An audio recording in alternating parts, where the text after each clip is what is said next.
Welcome back to my channel. This is 코인 노마드. 안녕하세요, 코인 노마드입니다. 어제 오늘 리플 XRP 라스베가스가 무사히 잘 마쳤습니다. 이것에 대한 소식 이야기 먼저 보겠습니다. 2025년 XRP 라스베가스 컨퍼런스가 어제 오늘 미국 라스베가스 MGM 그랜드 호텔에서 열렸는데, XRP 컨퍼런스에 들어가기 위해서 긴 줄이 사람들의 흥미를 끌고 있습니다. 여기에 전 세계의 블록체인 전문가들과 XRP 커뮤니티들이 참가하였다고 합니다. 주제는 디지털 금융의 미래인데, 논의된 것을 보면은 크립토 트레이딩 펀드 CTF는 월마트와 아마존과 협력해서 블록체인 기반의 결제 리워드 시스템을 도입할 것이다 라고 밝혔고, 스테이블 코인, CBDC, 디지털 자산 규제 등 다양한 주제, 그리고 여러 전문가들이 함께 다루어졌습니다. XRP 레저의 최신 기능, 토크나 도구, 분산 신원, 프레임워크 등 여러 가지가 소개가 되었고, 기간 채택을 위한 기반을 마련하는데 중점을 두었습니다. 역시 리플의 브래드 갈링하우스 CEO는 XRP는 디지털 금융 인프라의 핵심이 될 것이다 라고 강조를 했고,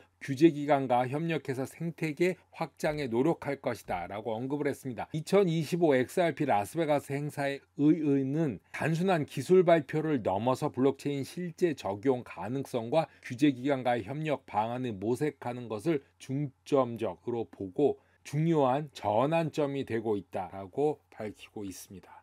리플의 알데로티가 최근 미국 의회에서 발의된 디지털 자산 시장 명확성 클래리티 액트 법안에 대해서 이제서야 미국이 드디어 제대로 된 디지털 자산 규제를 향해 나아가고 있다라고 평가를 했습니다. 이 클래리티 법안은 기존의 증권이냐 아니냐, 상품이냐 아니냐 하는 애매하고 일관되지 않은 혼란을 줄어들게 하는 명확한 규제 기준을 만드는 걸 목표로 하고 있습니다. 이 법안이 초당적 지지를 받으며 발의가 되었고, 리플의 알데로티는 파란 글자의 이름에 있는 의원들에게 공개적으로 칭찬을 보내고 있는 것입니다. 자, 이것이 단순히 XRP만을 위한 것이 아니라 모든 디지털 자산 전반적으로 긍정적인 시그널이라는 것인데, 이 클래리티 법안은 규제를 강화하는 그런 취지가 아니라 혁신과 소비자 보호를 동시에 이끌어낼 수 있는 균형 맞춘 법안의 대표 발의자 브라이언 스테일 의원조차 이 법으로 크립토의 성장도 돕고 금융 안정성 그리고 사용자 보호 또한 놓치지 않겠다,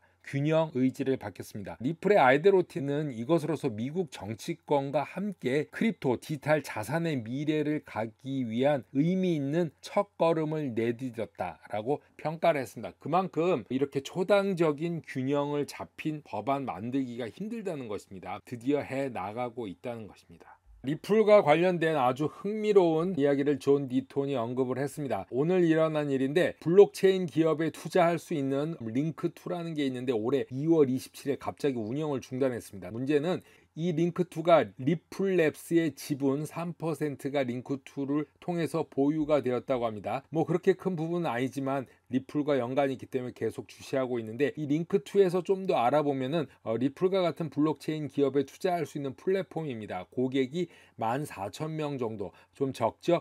그런데 2월 말 갑자기 로그인이 안 되고 고객 계정을 동결해 버려서 지금까지 인출을 할 수 없는 사태가 일어나고 있다고 합니다. 자산을 동결해 버린 거죠. 최근 기존의 경영진이 물러나고 새로운 경영진이 들어선 이후에도 아무런 공식적인 설명도 없이 다시 운영을 하지 않고 있는데, 이것을 해결하기 위해서 등장한 인물이 있습니다. 이더리움 초기 블록체인 전문가인 스티븐 나라요프라는 사람인데, 그는 이렇게 말했습니다. 투자자 신뢰를 저버린 것은 단순한 사업 실패가 아니라 탈중앙화 금융 미래까지 훼손하는 일이다. 이건 보통 심각한 일이 아니다, 이렇게 말을 하고 있죠. 그런데 또 흥미로운 일이 생겼습니다. 이 링크2 CEO가 5월 13일 오늘이죠, XRP 라스베가스 행사에 참가하겠다고 공식 입장을 밝혔습니다. 많은 사람들이 의아해하고 있습니다. 숨어 지내어야 하는 사람들이 이렇게 공식적인 참가 입장을 살펴는데, 그것도 XRP입니다. 존 디톤은 최근 수십 명이 링크2에 대해서 나에게 조언을 구했다 라고, 이번 사태의 심각성이 상당한데 이런 일이 발생했다라고 언급을 했습니다. 고객 자산을 묶어두고 아무렇지도 않게 행동하는 것은 탈중앙화 투자 생태계 전체에 안 좋은 영향을 끼칠 수 있다는 것입니다. 많은 사람들이 법적 대응을 준비하고 있는 상황에서 앞으로 진행 과정에서 특이한 점이 보인다면 계속 업데이트 하도록 하겠습니다. XRP 라스베가스 행사 전 5월 28일 SEC 크립토 데스크 포스에 공식 제출한 문서입니다. 실제 시장을 반영한 규제 샌드박스 도입이 필요하다라는 것인데요. 규제 샌드박스가 필요하다는 취지는 디지털 자산의 성장을 위해서 실제 시장과 유사한 환경에서 테스트해야 한다라는 말입니다. 특히 실물 자산 기반의 토큰 RWA를 말하는 것인데, 이것은 단순한 소규모 파일럿 프로그램이 아닌 실제 고객, 거래량, 국제 거래가 포함된 환경이 되어야 한다라는 걸 강조하면서 기업과 규제 당국이 실시간 협력하여 기존 금융 규제의 허점을 식별하고 신기술이 현재 법에 어떻게 작용하는지 파악할 수 있는 기회를 줘야 한다라고 언급을 했습니다. 성공적인 해외 사례로는 싱가포르의 가디언 프로젝트와 영국의 디지털 시큐리티 샌드박스가 있습니다. 리플은 미국도 싱가포르, 영국처럼 유사한 이런 샌드박스를 도입해서 규제 개선과 혁신 지원을 동시에 추구해야 하며 테스트를 거친 솔루션들이 실제 규제 시장에 안착할 수 있도록 SEC가 제도화해야 한다고 말하고 있습니다. 코인노마드 오늘은 여기까지 하겠습니다. 감사합니다.